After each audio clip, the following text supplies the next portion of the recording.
বহুত দিন ট্ৰেইনত উঠা নাই, ট্ৰেইন জাৰ্ণি কৰিব, সেইটো মানে এক্সাইটমেণ্ট এটা হৈ আছে ভিতৰত। ট্ৰেইনত যাব আৰু বহুত সোনকালে আছিলে ট্ৰেইনৰ সময়টো, 6-6:30 মান বজাতে নহয়, আমি ঘৰ মানে 4-4:30 মান বজাতে উঠিছো। উঠি পেলাই আমি সাজু আৰু কৈছো আৰু লাহেকে উঠাইছো, মানে নহলে এনেকে হাতখনেদি মাৰি দিব, নহলে ভৰিয়েদি কোৰ মাৰি দিব, একো ঠিক নাই মানে। তুমি ভৰি ফালৰ পৰা জগাবলৈ যাব নোৱাৰা, একদম মূৰত এনেকে হাত ফুৰাই লাহে লাহে মাতিব লাগিব। তাৰপিছত গ'লি আমাৰ যাব হৈছে উঠা।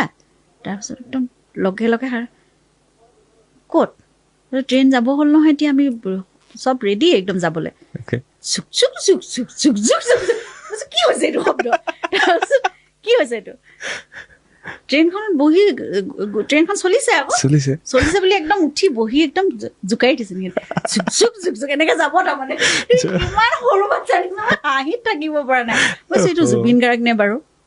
সেই জুবিন গাৰ্গক আমি কেতিয়াও তেনেকে দেখা নাপাওঁ, সেই জুবিন গাৰ্গক দেখা পাই বৌয়ে